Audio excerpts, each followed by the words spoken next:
Hello everyone, I'm Colleen Ramirez, taking up Bachelor of Science in Hospitality and Tourism Management in St. Paul University, Philippines. Human life is sacred and is a gift from God which is to be respected and protected. This teaching is called the sanctity of life. The Bible teaches the human beings are created in the image of God. It also teaches the murder is forbidden.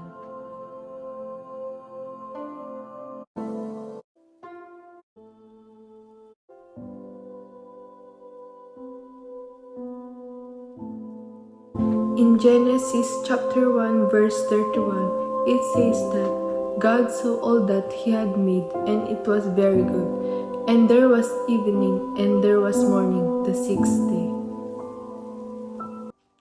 Christians also believe that only God should choose when life begins and ends.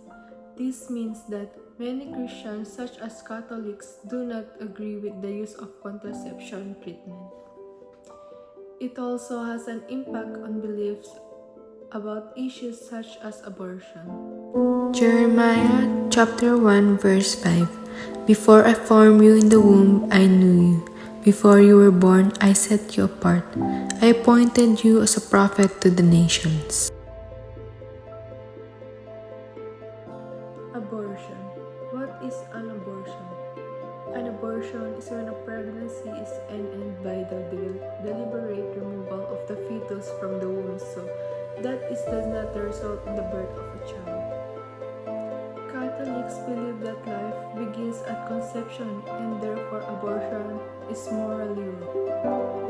Every human being, including fetus, has the right to live and to reach their potential.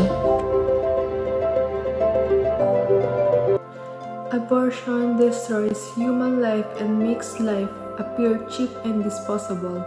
This affects the quality and value of life. People born with disabilities can live full and happy lives. This means that many Christians trust God to end life when the proper time comes and would not accept any intervention that would end a life before God decides. Christians follow the Ten Commandments, one of which says, Exodus 20 verse 13, You shall not kill. the deliberate ending of life could be classed as murder. Some Christians believe that ending pain and suffering, even if this means ending a life before God decides, to be an act of love and compassion. When Jesus was being crucified on the cross, the Gospel of Mark chapter 15 verse 23 says that he refused the mix of wine and gall, which could have eased his pain. Many Christians believe that suffering is an inevitable part of life that should be endured and offered up to God in union with Jesus' suffering. Every single human life bears the image of God. It therefore has special intrinsic value regardless of how young, old, able-bodied, or disabled that life might be. Even without the biblical witness, there would still be a fundamental problem with destroying human embryos. This is the fact that where there is a doubt, medicine operates on the principles of playing safe. All life is miraculous and amazing, a dazzling display of the Creator's intricate design and handiwork. But human life is uniquely precious, significant, and sacred.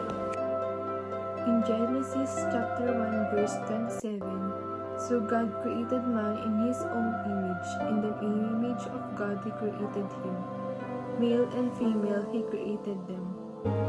Human life is sacred because it is made in the image of God. Human life is sacred because it is elevated above the rest of creation. Human life is sacred because it is eternal. Human life is sacred because God loves it beyond measure. Human life is sacred because it is made for God's glory.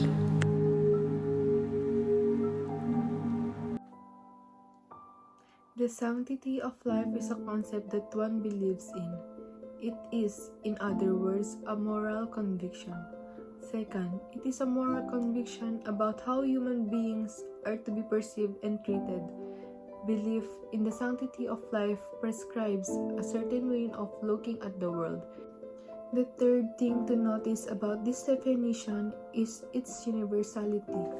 Right understood, the sanctity of life is among the broadest and most inclusive understandings possible of our moral obligations to other human beings. All human beings are included, each and every human being, at all stages of existence with every quality of experience, reflecting every type of human diversity and encompassing every possible, and all included in a vision of their immeasurable worth and inviolability dignity.